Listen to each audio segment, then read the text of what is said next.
Bismillahirrahmanirrahim. Assalamualaikum warahmatullahi wabarakatuh. Innal hamdalillah nahmaduhu wa nasta'inuhu wa nastaghfiruh wa na'udzu billahi min shururi anfusina wa min sayyiati a'malina. Man yahdihillahu fala mudilla lahu wa man yudlil fala hadiya lahu. Asyhadu an la ilaha illallah wahdahu la syarika lahu wa asyhadu anna Muhammadan 'abduhu wa rasuluh.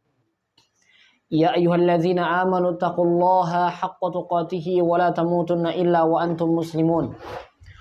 Ya ayyuhan nasu taqu rabbakumul ladzi khalaqakum min nafsin wahidah wa khalaqa minha zawjaha wa batha minhuma rijalan katsiran wa nisaa'a wattaqullaha alladzi tasaaluna bihi wal arham innallaha kana 'alaykum raqiba. Ya ayyuhalladzina amanu taqullaha wa qulu qawlan sadida yuslih lakum a'malakum wa yaghfir lakum dhunubakum wa man yuti'illaha wa rasulahu faqad faza fawzan 'azima. Amma ba'du fa inna asdaqal hadithi kitabullah wa khayral hadyi hadyu Muhammadin sallallahu alaihi wa ala alihi wa sahbihi wa sallam wa syarrul umuri muhdatsatuha fa inna kulla muhdatsatin bid'atun wa kulla bid'atin dhalalatun wa kulla dhalalatin finnar. Ayyuhal ikhwah, para jamaah sekalian yang semoga senantiasa dirahmati dan diridhai Allah Subhanahu wa taala. Insyaallah pada kesempatan yang berbahagia ini kita akan memulai untuk mengkaji kitab Al-Wajiz fi fiqh sunnah Al-Mutahharah fi fiqh sunnah wal kitab al-aziz karya Dr. Abdul Azim bin Badawi rahimahullahu taala.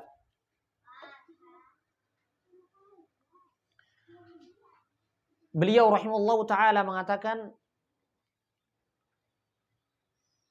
Kitabut Taharah. Kitabut Taharah. Kitab tentang bersuci. Ya, sebagaimana yang telah pernah kita kabarkan di muqaddimah bahwasanya kita akan belajar ilmu fiqih dan kitab yang akan kita gunakan adalah kitab Al-Wajiz. Kenapa kita memilih kitab ini? Kitab ini adalah kitab yang sangat bagus dan sangat ringkas sesuai dengan dalil. Ya, kitab yang sangat bagus, yang sangat ringkas dan sesuai dengan dalil. Karena apa? Kita beragama harus sesuai dengan dalil, bukan omongan. Harus dalil. Dalil itu apa? Al-Qur'an was sunnah. Al-Qur'an dan as-sunnah. Tentu dengan pemahaman para sahabat radhiyallahu anhum ajma'in. Baik, sekarang kita masuk pembahasannya Kitabut Taharah, kitab tentang bersuci. Perhatikan, lihat. Di dalam agama Islam, Allah Subhanahu wa taala sangat memperhatikan tentang kebersihan. Bahkan di sini yang pertama kali yang kita akan bahas di dalam kitab fikih, ya, ini berkaitan dengan amalan seorang hamba, perbuatan seorang hamba yang diwajibkan oleh Allah Subhanahu wa taala. Ya, yaitu bersuci. Ya, Kitabut Taharah, kitab bersuci. At-taharatu lughatan an-nadhafatu wan-nazahatu minal ahdath. Taharah secara bahasa artinya adalah bersih dan terhindar dari segala hadas, dari segala macam kotoran. Ya. Kemudian wastilahan raf'ul hadathi au izalatun najas. Raf'ul hadath, mengangkat hadas. Ya, taharah bersuci secara istilah artinya adalah raf'ul hadath, mengangkat hadas. Au izalatun najas, atau menghilangkan najis. Ya, faham di sini berarti Kitabut Thaharah yang pertama kali dibahas adalah pengertian apa sih yang dimaksud dengan bersuci. Secara bahasa bersuci adalah membersihkan. Ya, membersihkan dari segala bentuk kotoran. Adapun secara istilah raf'ul hadath, mengangkat hadas seperti mandi junub. Wa izalatun najas, dan membersihkan najis. Seperti kita membersihkan bekas air liur anjing.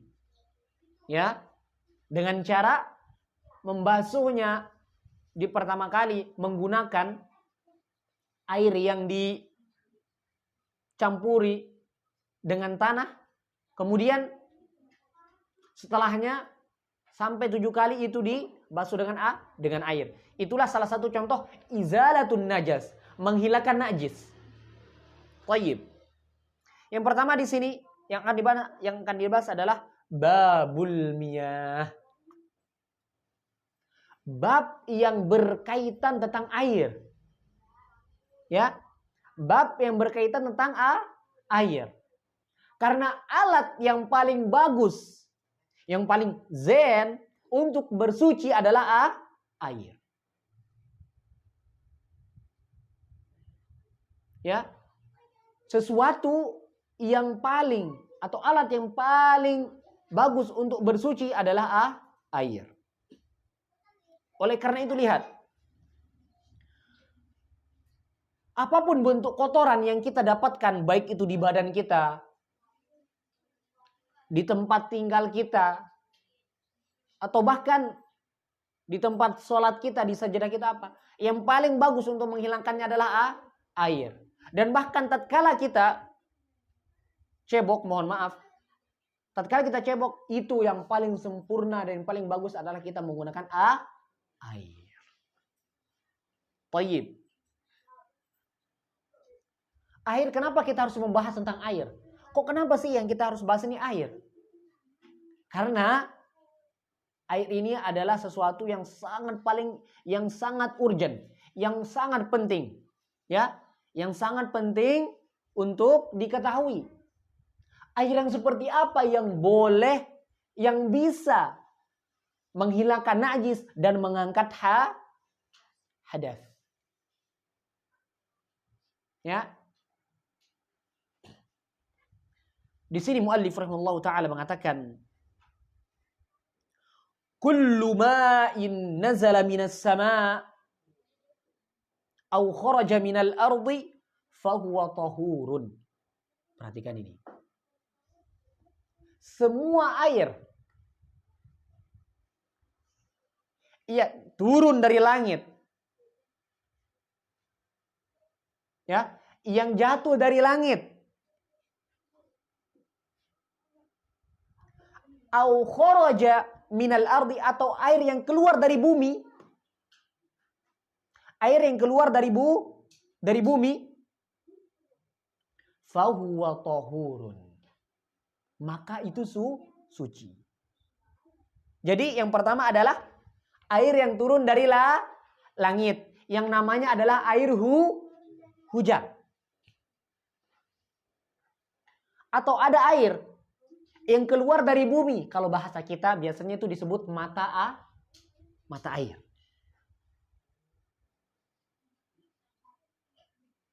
Kenapa demikian?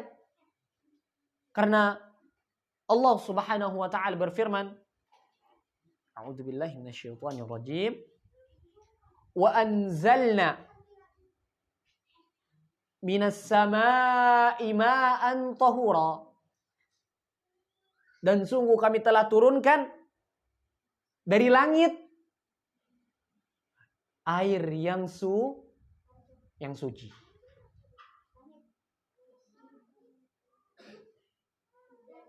Kemudian waliqauli Nabi sallallahu alaihi wasallam fil bahri. Kemudian Nabi Muhammad sallallahu alaihi wasallam bersabda berkaitan tentang laut. Apalagi kita sekarang kan ini kita sangatlah dekat dengan laut. Ya.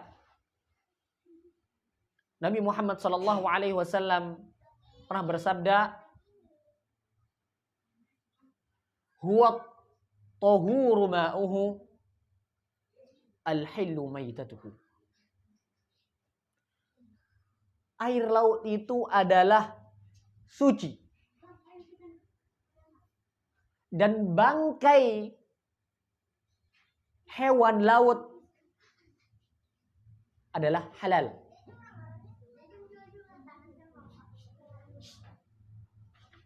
Perhatikan. Air laut merupakan air yang suci. Jadi, kalau antum menjadi seorang nelayan atau antum yang kadang-kadang berlayar, yang mencari ikan, entah mencari ikan, mencari nafkah apa, atau safar segala macam, jangan ragu untuk menggunakan air laut untuk bersuci. Jangan ragu untuk menggunakan air laut untuk bersuci. Karena air laut itu telah dinyatakan suci. Telah dinyatakan bisa mengangkat hadas dan menghilangkan najis. Dan Nabi Muhammad SAW bersabda, "Al-hillu maitatuhu." Bangkai hewan laut, perhatikan ini. Tolong diperhatikan. Ya, tolong diperhatikan. Bangkai hewan laut adalah halal. Ingat, bangkai hewan laut. Bukan bangkai hewan darat yang dilempar ke laut. Lain lagi cerita. Ada ayam, bangkai ayam, lempar ke laut. Apakah jadi halal? Tidak. Ini maksud di sini adalah hewan yang memang asalnya berada di dalam laut. Yang hidupnya di laut. Kemudian, waliqaulihi sallallahu alaihi wasallam fil bi'ri, dan Nabi Muhammad sallallahu alaihi wasallam pernah bersabda tentang sumur. Pernah bersabda tentang sumur. Nah, kita kan ada yang pakai PDAM, ada yang pakai sumur. Gimana kalau sumur itu? Bolehkah kita untuk bersuci? Gunakan untuk bersuci? Jawabannya adalah boleh. Boleh nggak untuk minum? Boleh. Nah, Nabi Muhammad SAW bersabda tentang sumur, "Innal ma'a tahurun la yunajjisuhu syai'un." Sesungguhnya air itu suci, tidak akan bisa dikenai najis. Ya. Tidak akan pernah najis. Karena asal muasal dari hukum air adalah suci. Perhatikan, ingat asal dari air hukumnya adalah suci. Mu'allif mengatakan, wa huwa baqid ala tuhuriyati. Dan dia akan tetap berada di atas kesuciannya. Wa in khalatuhu syai'un tahirun. Walaupun ada sesuatu yang mencampurinya, walaupun sesuatu tersebut suci. Ma lam yakhruj an itlaqihi. Tolong diperhatikan ini perkataan muallif. Selama tidak mengeluarkan sifat air tersebut dari hukum asal sifatnya. Ya.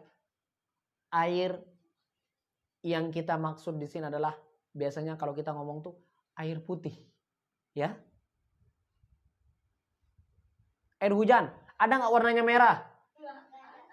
Nggak ada. Kalau merah berarti darah. Nah. Kemudian air sumur, ada nggak yang warnanya pink? Nggak ada. Imma bening, atau itulah yang disebut nama air putih, atau ada yang warnanya kuning karena bercampur dengan karat. Suci tidak? Mari kita bahas.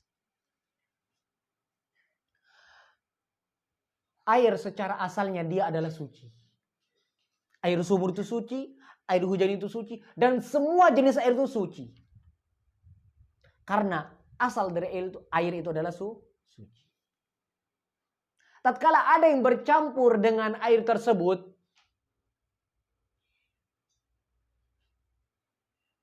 dengan sesuatu yang suci, maka ini ada dua kemungkinan para jamaah. Ada dua kemungkinan. Yang pertama, dia masih bisa untuk digunakan bersuci. Yang kedua, tidak bisa digunakan untuk bersuci. Walaupun pada asalnya memang air itu tetap suci.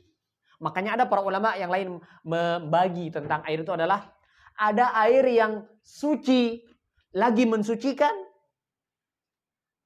ada air yang suci akan tetapi tidak bisa mensucikan. Apa maksudnya air yang suci tapi tidak bisa mensucikan? Maksudnya adalah air yang keluar dari tabiatnya. Ya, yang keluar dari kemutlakannya. Contoh. Perhatikan ini adik-adik, perhatikan. Contoh. Para jamaah tolong diperhatikan. Ada air panas. Kita masak air panas. Kemudian kita campur dengan benda yang suci. Contoh, kopi. Tatkala air tersebut bercampur dengan sesuatu yang suci, contohnya kopi, dia akan menjadi air yang tetap suci, akan tetapi tidak bisa digunakan untuk bersuci. Inilah yang dinamakan oleh kata para ulama, air thahir ghairu mutahhir. Air yang suci tapi tidak bisa mensucikan. Maksudnya apa? Tidak bisa digunakan untuk bersuci atau tidak bisa digunakan untuk mengangkat hadas atau izalatun najas.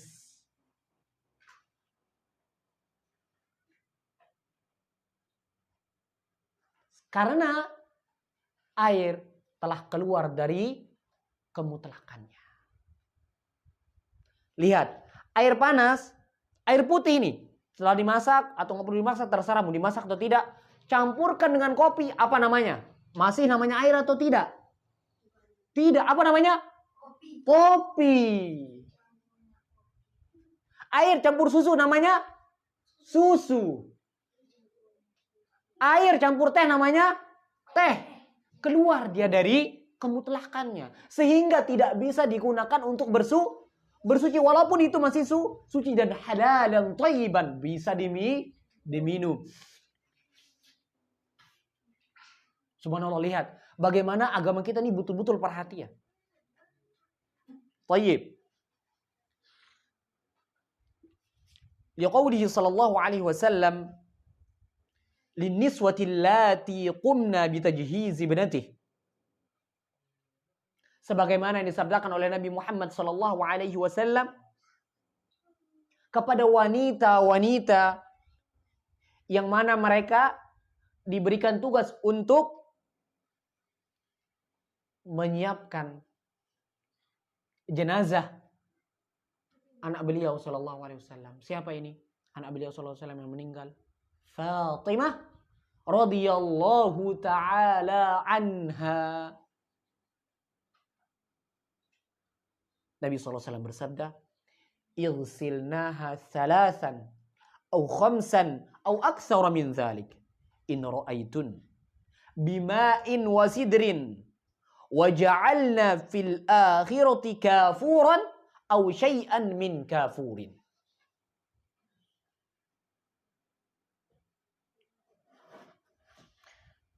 Cucilah, basuhlah dia, yaitu anakku yang telah meninggal tersebut, salasan, 3 kali, au khamsan, atau 5 kali, au aktsar min dzalik, atau lebih dari itu. Kalau kalian lihat itu diperlukan. Dengan apa dicucinya? Dengan batu. Atau dengan apa? Air. Wasidrin, yang dicampur dengan daun bidara. Kemudian Nabi Muhammad SAW bersabda, وَجَعَلْنَا فِي الْآخِرَةِ كَافُورًا أَوْ شَيْئًا مِنْ كَافُورٍ. Nah, di basuhan yang terakhir, campur dia kasih dia air kapur. Sabda Nabi Muhammad sallallahu alaihi wa ala alihi wasallam. Kata beliau rahimallahu taala, wala yuhkam, tidak dihukumi binajasatil ma'i, air itu najis, wa in waqa'at fihi najasatun, walaupun, lihat ini, perhatikan doi. Baik, perhatikan. Walaupun ada jatuh kepadanya najis. Illa, kecuali, iza taghayyara biha, kecuali kalau najis tersebut bisa merubah air tersebut. Contoh, ada air 1 gelas aqua misal, tercampur dengan najis, dengan kencing. Maka hukumnya dia tidak akan najis, tetap suci. Kecuali jikalau dia merubah air tersebut.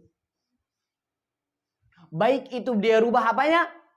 Warnanya, rasanya, dan baunya.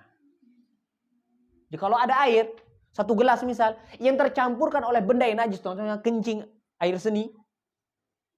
Pas kita lihat, warnanya nggak berubah. Pas ada yang cium, baunya kededak. Nah, tiba-tiba dirasakan, ternyata rasa kencing. Nah, atau keluar dari rasa yang aslinya. Biasanya kalau air putih itu gimana rasanya? Kecut atau tawar? Tawar. Nah, berarti kalau berubah dia, apalagi ada asin-asinnya itu, udah. Masya Allah. Hati-hati. Maka itu dia berubah menjadi najis. Atau cukup kita melihat warna yang berubah karena dia bercampur dengan sesuatu yang najis, maka hukumnya dia najis. Ya. Contoh, ada bak mandi di dalam WC kita. Ada bak mandi di dalam WC kita. Kemudian kencing di situ. Tatkala kencing, yang tadinya airnya itu bening atau air putih berubah menjadi kuning, disebabkan karena air yang najis tersebut atau najis tersebut yaitu kencing. Maka di sini hukumnya langsung air itu berubah menjadi najis. Sehingga jikalau najis, dia tidak bisa digunakan untuk bersuci. Li hadis Abi Sa'id Al-Khudri radhiyallahu anhu, qala qila ya Rasulullah, ana tawadda'u min bi'ri Budha'ah. Wahai Rasulullah, Abu Sa'id Al-Khudri radhiyallahu anhu mengatakan bahwasanya Nabi sallallahu alaihi wasallam pernah dikatakan kepada Nabi Muhammad sallallahu alaihi wasallam, ana tawadda'u min bi'ri Budha'ah. Perhatikan ini, tidak ada yang ngobrol. Apakah boleh kita berwudu dari sumur Budha'ah? Dijelaskan oleh perawi di sini, wa hiya bi'run yulqa fiha al-hiyadu wa luhumul kilab wan natin. Yang namanya sumur Budha'ah itu adalah sumur yang dimana perempuan-perempuan itu membuang bekas darah haidnya di situ. Dan dibuang bangkai-bangkai atau daging-daging atau bangkai-bangkai anjing di situ. Dan bangkai-bangkai yang lainnya. Apa jawaban Nabi? Perhatikan. Apa jawaban Nabi? Al-ma'u tahurun la yunajjisuhu syai'un. Air itu suci, tidak akan dibuat najis dengan sesuatu apapun. Berarti tatkala ada sebuah najis yang bergabung atau sebuah najis yang masuk ke dalam air yang suci, jikalau tidak merubah yang 3 tadi, rupa atau warna, bukan rupa, warna, rasa, dan bau, maka dia tetap dijatakan suci lagi, mensucikan. Dari hadis yang Nabi Muhammad SAW sabdakan, diriwayatkan oleh siapa? Abu Sa'id Al-Khudri radhiyallahu taala anhu.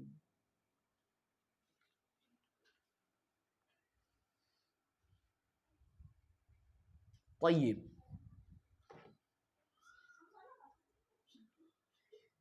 Sekarang kita telah mengetahui bahwasanya air pada asalnya suci. Dan di antaranya beliau rahimahullah ta'ala menyebutkan air yang turun atau yang jatuh dari langit, atau yang keluar dari bumi, atau air laut. Ini dinyatakan suci. Ya. Dan tatkala air yang suci itu bergabung atau jatuh kepadanya, ke dalamnya sesuatu yang najis, akan tetapi tidak merubah yang tiga tadi. Apa itu? Warna, rasa, dan aroma atau baunya. Maka dia tetap dinyatakan suci lagi, mensucikan. Akan tetapi jikalau ada air yang dicampuri dengan sesuatu yang suci, bukan yang najis nih, sesuatu dengan dicampuri dengan sesuatu yang suci, akan tetapi dia mengeluarkan dari tabiat airnya, dari kemutlakan airnya, maka dia dinyatakan suci, akan tetapi tidak bisa mensucikan. Telah kita sebutkan contohnya tadi. Tayyib.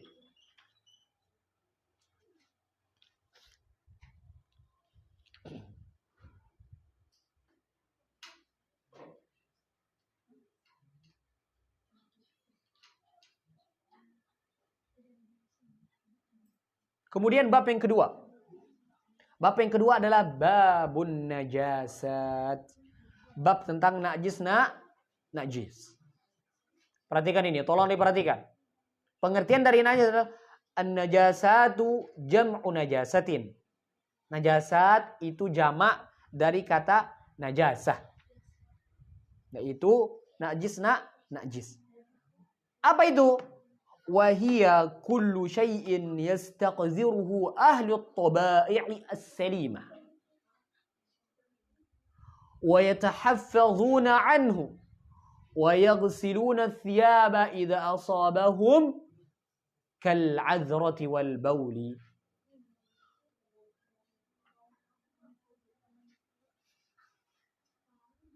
Najis itu adalah segala sesuatu yang tidak disukai, sesuatu yang tabiat manusia itu tidak suka. Kalau bahasa kita itu fitrah kita, nurani kita itu jijik dengan hal tersebut.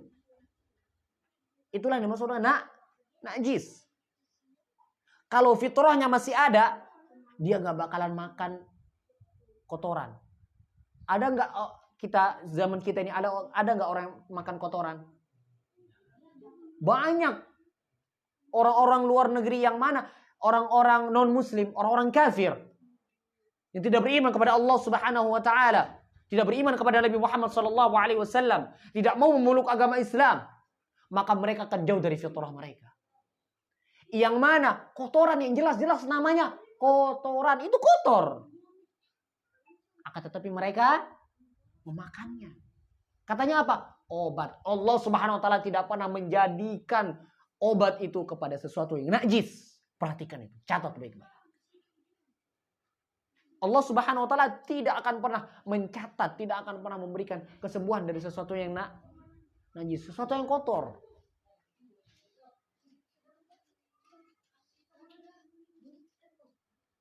Wa yatahaffaduna anhu, dan kita atau fitrah akan menjaga diri dari hal tersebut.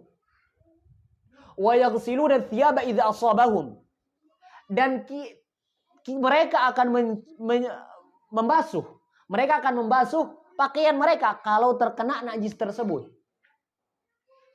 Kal'adhrati wal bauli, seperti kotoran dan kencing.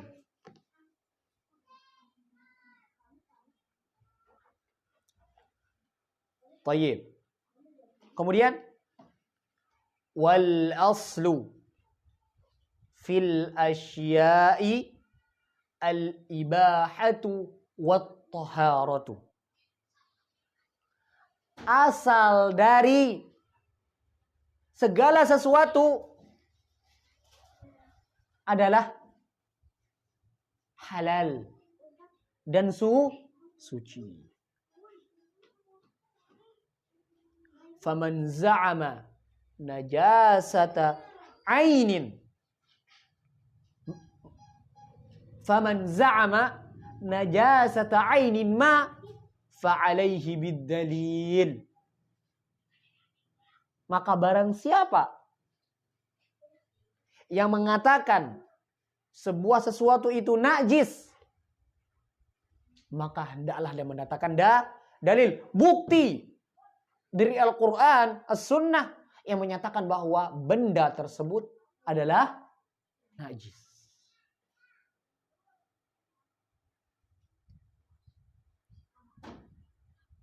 Fa'innaha dhabihi fadhalik.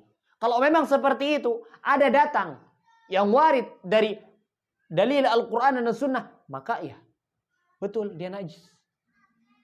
Wa in ajaza anhu, adapun jikalau sesuatu tersebut atau khobar berita tersebut tidak mampu menyatakan bahwa benda ini najis, atau jaa bima la taqumu bihil hujjah, atau ada dalil menurut mereka akan tetapi ini tidak bisa dijadikan hujjah.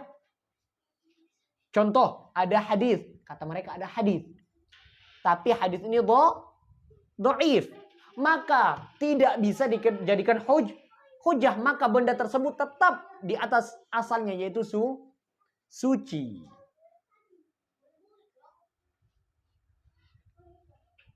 Oleh karena itu, tatkala kita mengetahui jikalau ada hadis yang menyatakan bahwasanya sebuah benda itu najis, akan tetapi hadis ini dhaif, maka tidak bisa dijadikan hujjah, maka dia akan kembali kepada asalnya, yaitu suci.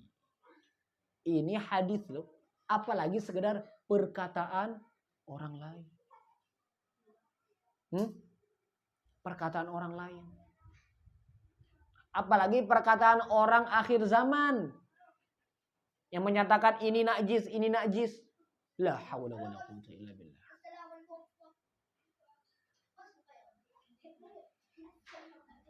Banyak sekali sekarang orang yang berfatwa tanpa ilmu, tidak takut kepada Allah Subhanahu wa taala. Padahal nanti Allah Subhanahu wa taala akan meminta kepada mereka pertanggungjawaban. Apa kewajiban kita tatkala ada yang hal-hal yang demikian? Tatkala ada orang yang membawakan sebuah dalil akan tetapi dalil ini tidak bisa dijadikan hujjah, fal wajibu, kata beliau, fal wajibu alaina al-wuqufu ala ma yaqdihi al-aslu wal bara'ah. Maka kewajiban kita adalah tetap berdiri tegak di atas apa yang telah dinyatakan oleh asal. Apa itu? Suci. Lianna al-hukma bin najasati hukmu taklifiyun. Perhatikan ini. Kenapa? Kenapa sih harus ada dalil yang menyatakan bahwasanya ini najis? Harus ada dalil yang menyatakan ini haram, tidak halal. Tentunya ini, ingat, bukan masalah ibadah. Ya. Kalau ibadah asalnya adalah larangan, tidak boleh. Tapi kalau sebuah benda, maka ini hukum asalnya adalah suci dan boleh. Kenapa? Harus ada dalil. Harus ada bukti bahwasanya hal tersebut dinyatakan najis. Li'anna al-hukma bin najasati hukmun taklifiyun. Karena menghukumi sesuatu benda dengan kenajisan merupakan hukum yang harus sesuai dengan syariat. Ta'ummu bihil balwa. Yang mana ini sudah sangat menyebar.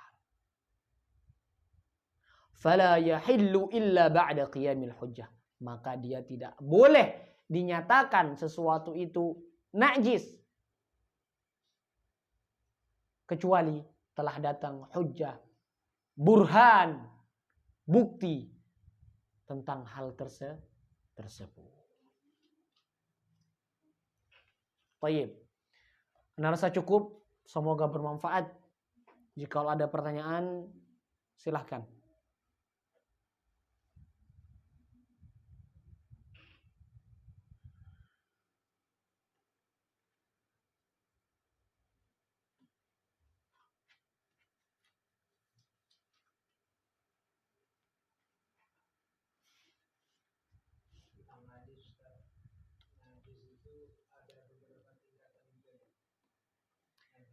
Nah, ada yang bertanya, tingkatan-tingkatan najis ada tidak? Sebagian ulama membagi memang ada tingkatan-tingkatan najis. Ada yang mengatakan najisnya mughalladhah. Mughalladhah artinya yang berat, najis yang berat. Contohnya adalah seperti air liur anjing. Ada yang mengatakan najis yang mukhaffafah. Najis yang ringan. Seperti kotoran cicak. Ya, najisnya ringan. Najis. Tapi terkadang ada sebagian ulama yang mengatakan ma'fu, ini dimaafkan. Lain cerita walaupun kecil, contoh kotoran cicak, tapi dia menyebar sehingga mengeluarkan bau. Nah, maka itu tidak bisa ditoleransi. Maka harus dibersihkan, dicuci, ya. Wallahu taala ala wa ala.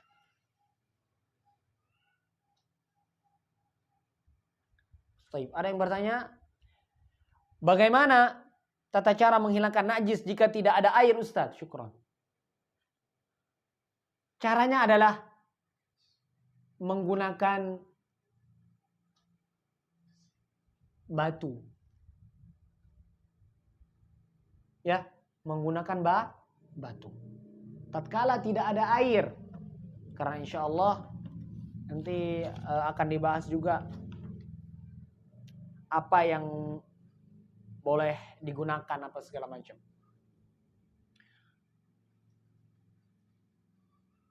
Kita tatkala tidak ada air, maka boleh kita menggunakan batu. Minimal 3 batu. Minimal 3 batu. Kalau nggak ada batu, maka sekarang adalah zaman now. Ya kan? Zaman now. Apa? Menggunakan tisu. Nah, antum kalau pernah naik pesawat, bingung nyari air itu di mana kalau antum pergi ke WC pesawat. Adanya cuman tisu. Kalau kita tidak biasa, Masya Allah, nggak bakalan pernah tenang untuk duduk di pesawat itu. Karena di sana yang disediakan adalah tisu. Ada air tapi untuk bisa mencuci tangan doang. Masya Allah. Dan segala sesuatu itu bisa dijadikan untuk alat bersuci kecuali kotoran dan tulang belulang. Ya, merasalah seorang sahabat datang membawakan Nabi Muhammad sallallahu alaihi wasallam untuk bersuci, membawakan Nabi Muhammad sallallahu alaihi wasallam alat untuk bersuci. Dari sahabat Abdullah, dia mengatakan arada Nabi sallallahu alaihi wasallam, Nabi Muhammad sallallahu alaihi wasallam arada Nabi sallallahu alaihi wasallam ayatabarraz. Beliau mengatakan Nabi Muhammad sallallahu alaihi wasallam hendak buang hajat. Faqal i'tini bi thalathati ahjarin. Datangkan kepadaku 3 batu, kata Nabi kepada sahabat Abdullah. Kemudian fawajadtu lahu hajaraini. Aku menemukan cuma 2 batu. Wa rawthati himarin, dan kotoran keledai. Fa amsaka al-hajaraini wa tarwaha ar-rawthah. Wa qala hiya rijsun. Kemudian beliau sallallahu alaihi wasallam mengambil 2 batu tersebut dan membuang kotoran keledai tersebut, dan seraya beliau mengatakan kotoran keledai tersebut adalah najis. Baik. Bisa dikiaskan. Kalau dulu mungkin nggak ada tisu, adanya kain apa segala macam. Nah, sekarang bisa dikiaskan ke tisu. Ya. Tapi hati-hati nih adik-adik. Jangan nanti nggak ada air, tembok rumahnya dibuat bersuci. Jangan. Ya. Usahakan cari batu. Kalau di tempat kita ini tidak susah insya Allah untuk mencari batu. Sana sini banyak batu. Tapi jangan pilih yang tajam-tajam. Nanti luka. Ya. Insya Allah. Tayyib. Ingat ya, bisa dikiaskan. Pakai batu. Kalau sekarang ada tisu, alhamdulillah Allah Subhanahu wa taala mudahkan. Tapi yang paling sempurna adalah menggunakan air. Ada ulama mengatakan menggunakan tisu dan air. Atau menggunakan batu dan air.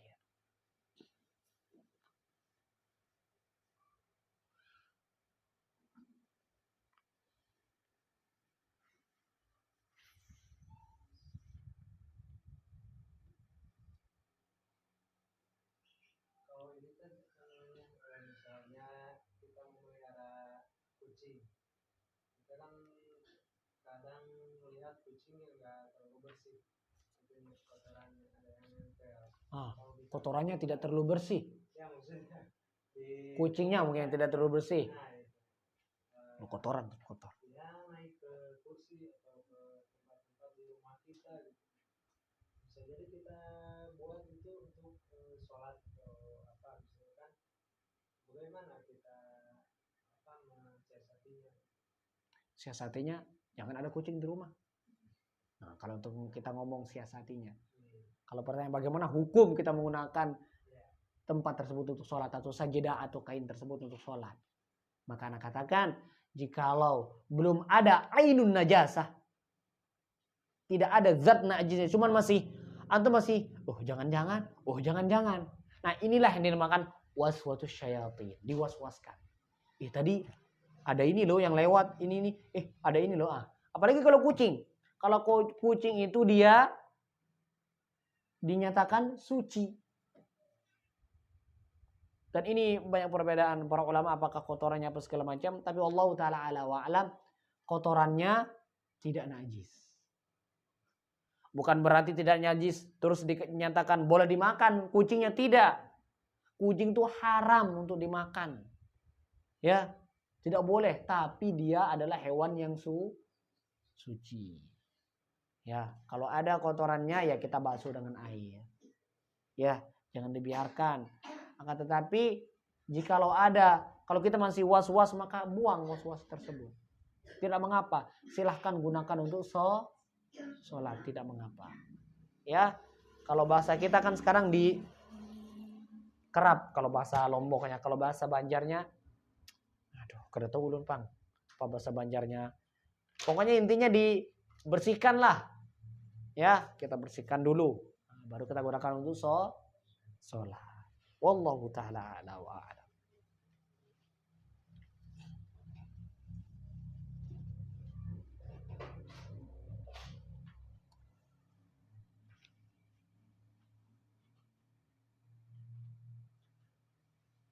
Taib, jika tidak ada pertanyaan, Anda cukup sampai di sini.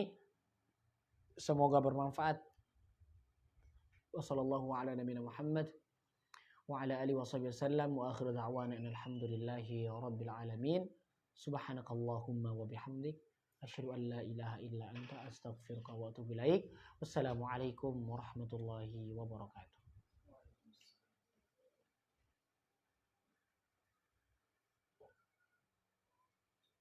Ingat jangan lupa disimpan ya.